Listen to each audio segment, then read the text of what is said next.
तो भाई बात ये है कि 2023 आ रहा है और 2023 के आते ही बहुत सारे मोटिवेशनल स्पीकर्स आपको मिलेंगे 2023 में क्या करना है और अपने अपने हिसाब से वो आप लोगों को गाइड करेंगे।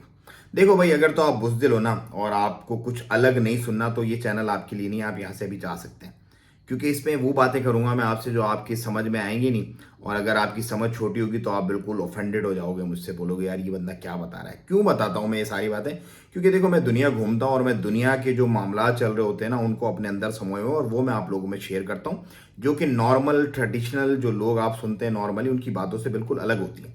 तो अगर तो आपका माइंड इतना है खुला तो आप मुझे कंटिन्यू करें और मुझे सब्सक्राइब भी करें, लेकिन अगर आपका माइंड छोटा है, दिमाग की बत्ती आपकी छोटी है, तो you just leave, it's not for you bro.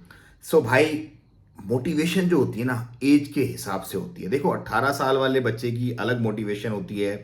25 साल का लड़का जो अपनी ग्रेजुएशन वगैरह अपना मास्टर्स वगैरह करके निकल जाता है उसकी मोटिवेशन अलग होती है। 30 साल वाला बंदा जो एक फैमिली मैन होता है, जिसका एक आधा बच्चा होता है, उसको अपनी फैमिली सेटल डाउन करनी होती है, उसकी अलग मोटिवेशन होती है। इसी तरह 35 साल की उम्र में जब दो ढाई बच्चे हो जाते हैं और अपनी फ्यूचर प्लानिंग कर रहे होते हैं दोनों मियाँ बीवी बैठ के कि यार अब कुछ ऐसा करना है कि हमारे बच्चों का मुस्तकबिल, उनकी मोटिवेशन अलग होती है। इसी तरह 40 साल में जब बंदा स्टेबल हो जाता है तो स्टेबिलिटी की बात की जो मोटिवेशन होती है वो अलग होती है। 45 साल में जब बंदा अपनी रिटायरमेंट प्लान कर रहा होता है और अपने सारे मामलात ज़िंदगी को पीछे देख रहा होता है, उसकी मोटिवेशन अलग होती है। और 50 साल वाले की, मतलब पाकिस्तान में तो ऑफकोर्स नहीं होती, वो बाहर जो ममालिक होते हैं उनके अंदर कुछ मोटिवेशन होती है। 50 साल वाला हमारे पास जाके बैठ जाता है और वो बस अपने जो पिछले गुनाह होते हैं उनकी माफ़ी करता है, और जो अच्छी बात है पहले ही करना चाहिए, मतलब जवानी में ही करनी चाहिए। सारे सजदे जवानी के बहुत पसंद है अल्लाह ताला को, लेकिन हमारे यहाँ पे एक ट्रेंड है। तो भाई, हमारे वहाँ पे जो मोटिवेशनल स्पीकर है, स्पेशली पाकिस्तान में जो मोटिवेशनल स्पीकर हैं, वो क्या कर रहे हैं, वो एक ही छड़ी से सबको हाँक रहे हैं। उन्होंने वही घिसी पिटी लाइनें पकड़ी हुई हैं गोरों की, और वही 18 साल के बच्चे पे लगाते हैं, वही वो 30 साल के, वही वो 35 साल, वही वो 45 50 साल, सबको वही मोटिवेशन कर रहे हैं। ऐसा नहीं है भाई।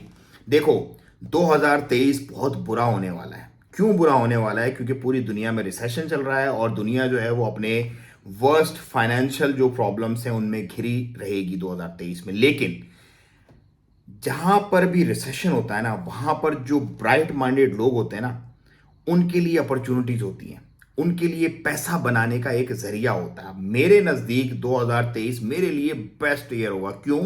क्योंकि मुझे बहुत सारी ऐसी अपॉर्चुनिटीज मिलेंगी जो मुझे आज नहीं मिल रही, क्योंकि स्टेबल है दुनिया, बिल्कुल सही चल रही है, रेट्स नीचे नहीं आ रहे चीज़ों के, I can't buy like many things. So 2023 में ऐसा नहीं होगा। 2023 में अगर आप एक फाइटर हो ना, अगर आप इकबाल के शाहीन हो, जो कि जिसकी परवाज में जो है ना वो कोताही नहीं आती, तो आपके लिए बेस्ट ईयर होगा। लेकिन अगर आप एक लूजर हो ना, तो आपको लोग मशवरा देंगे बस जाओ सर झुका के काम करते रहो, छोड़ना नहीं, नौकरियां नहीं मिलेंगी आपको, बस तबाह बर्बाद हो जाएगा अगर तुमने 2023 में कोई डिसीजन लेना ही नहीं है, जैसे पड़े हो पड़े रहो।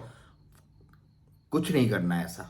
अगर आपने ये 2023 मिस कर दिया ना, अगर आपने अपॉर्चुनिटीज मिस कर दी 2023 की, तो ये फिर 10 12 15 साल के बाद दोबारा रिसेशन आएगा, उसमें आपको ये अपॉर्चुनिटीज मिलेंगी। और जब तक आपकी बॉडी में जान नहीं होगी और हिम्मत नहीं होगी और शायद आप फाइनेंशियली भी इतने स्टेबल ना रहो, सो तब आप ये डिसीजन नहीं ले सकोगे। अगर आप अभी फाइनेंशियली डिसीजन आप स्टेबल हो तो लो, जैसे कि मैंने प्लान करके रखा हुआ है। मैंने प्लान करके रखा हुआ 2023 में बहुत सारे स्टॉक, बहुत सारी ऐसी चीजें आई एम गोना बाय जो कि नीचे आएंगे और लोग भाग रहे होंगे उससे निकल के। जैसे 2008 में थे ना, लोग अपनी गाड़ियां छोड़ छोड़ के, प्रॉपर्टियां छोड़ छोड़ के, रिसेशन आया था दुबई में और भाग गए थे। वही सेम गाड़ियां, वही सेम प्रॉपर्टियां जिन शार्क्स ने खरीदी थी ना उस वक्त, वो आज मल्टा मिलियनर बिलियनर बन के बैठे हैं वहां पे। क्यों? क्योंकि उनको अपॉर्चुनिटी का इंतजार करना था। उन्होंने उन लूजर्स मोटिवेशनल स्पीकर्स को नहीं सुना था जिन्होंने कहा था कि बस सर दबा के छुपका बस पड़े रहो, जहां पड़े हो भाई, रिसेशन आ रहा, कुछ नहीं, ना जॉब चेंज करनी है, ना कोई नई अपॉर्चुनिटी करनी है, ना इन्वेस्ट करना है। नहीं, वो लूजर्स नहीं थे। उन लोगों ने उन लोगों को सुना हुआ था जो मेरी तरह के लोग बताते कि अब अपॉर्चुनिटी आ रही है, अब आपने ग्रैब करनी है उसको। सो 2023 अपॉर्चुनिटी का साल है, इसको आपने ग्रैब करना है। अब कैसे ग्रैब करना है ये मैं आपको बताता हूँ। बेवकूफ़ों की तरह नहीं करना, देख के मौका महल हिसाब किताब। अभी आपके पास, अगर आप प्रॉपर्टी के इन्वेस्टर हैं तो प्रॉपर्टी, अगर आप स्टॉक के इन्वेस्टर हैं तो स्टॉक, जो भी चीज में आप महारत रखते हैं उसी चीज में आपने हाथ डालना है। आपने जंपिंग नहीं करनी, क्योंकि रिसेशन के अंदर जंपिंग जो है वो आपको उल्टा गले में पड़ सकती है। तो जिस चीज में भी आप माहिर हैं, जो माहिर है ऑलरेडी, वो तो खैर भाप के बैठे होंगे, पहले ही ताड़ के बैठे होंगे, मेरी बातें सुनने का तो उनके पास इतना वो होगा नहीं। लेकिन जो नए खिलाड़ी हैं, थोड़े बहुत जो नए प्लेयर हैं, आप अभी से ताड़ के रखें। सपोज मैं आपको एक छोटी सी मिसालें देता हूँ, जैसे बैरिया में है, जैसे कि डीएच है हमारे पास, जैसे कि आपके मोहल्ले की कोई अच्छी कॉलोनी, हर मोहल्ले में, हर शहर के अंदर दो चार स्कीम्स ऐसी होती हैं जो बहुत अच्छी होती हैं। अब क्या होगा, जब रिसेशन होगा तो बहुत सारे लोग उनको बेच बेच के भागेंगे। मैं भी ऐसे ही करता हूँ कि पाकिस्तान का मेरा जब चक्कर लगता है, नॉर्मली क्या होता है, गाँव की तरफ, गोठों की तरफ, वहाँ पर लोगों के पास जो है ना वो अप्रैल, और आप ये कह लें कि मई मई से लेके अक्टूबर तक पैसा नहीं होता। अक्टूबर में फिर उनकी जो फसलें उतरना शुरू हो जाती हैं, गन्ना वन्ना उतरना शुरू हो जाता है, तो उनके पास पैसा बहुत आ जाता है। तो मई से लेके अक्टूबर तक वो लोग बस बेचते हैं, बस बेचो बेचो, जो प्रॉपर्टी है, जो गाड़ी है, जो कुछ है, बेच दो।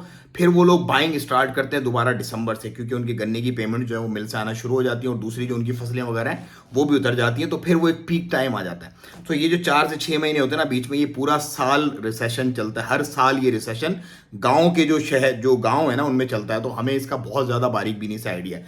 सो 2023 का रिसेशन जो होगा वो एक ग्लोबल रिसेशन होगा, पूरी दुनिया में वो रिसेशन होगा। अगर आप कनेक्ट कर रहे हैं मेरी बात से, अगर आपको समझ आ रही है, तो मुझे ज़रूर कमेंट में बताइएगा कि हाँ हम कर रहे हैं, क्योंकि इस पर मैंने पूरी एक सीरीज़ बनानी है, ये एक वीडियो में आने वाली बात नहीं है। एक वीडियो में मैं सिर्फ आपको हिंट दे रहा हूँ आज की वीडियो में कि आपने इससे डरना नहीं है, और उस बात पे अमल नहीं करना कि बस आप पढ़े रहो जाओ, नहीं। इसमें अब आपने अपनी अभी से अपॉर्चुनिटीज़, आपने अपनी डायरी उठानी है, और उसके अंदर आपने नोट डाउन करके शुरू कर देना है कि क्या क्या मैंने करना है। जैसे मैंने अपनी डायरी में नोट डाउन किया हुआ है कि मैंने जैसे ही ये फुल थ्रोटल में स्टार्ट होगा, तो मैंने सबसे पहले कहाँ कहाँ क्या क्या चीज़ें लेनी है। सो ये आप नोट डाउन करें, प्लान करें, इसको प्रिपेयर करें। ये अपॉर्चुनिटी, इसको आपने हाथ से जाना नहीं है, जाने नहीं देना। अगर ये अपॉर्चुनिटी हाथ से आपकी चली जाती है, तो फिर आपको पता है कि फिर वो तकरीबन 15-20 साल के बाद ही आपको आएगी। वीडियो थोड़ी लंबी हो रही है, उम्मीद है आपको ये वीडियो समझ आई होगी थोड़ी। तो अगर समझ आ गई है तो इसको शेयर भी कर दें अपने जैसे जो माइंडेड के, जो आप हमारे सेम माइंड के जो लोग हैं उनमें। और नेक्स्ट वीडियो में मैं आपको इंशाल्लाह बताऊंगा कि कौन सी चीज़ें बेस्ट रहेंगी 2023 में आपकी इन्वेस्टमेंट के लिए। जब रिसेशन होगा, जब लोग भाग रहे होंगे, तो फिर आपने किस तरह उनमें इन होना है। दुआ में याद रखिएगा। अस्सलाम वालेकुम रहमतुल्लाह।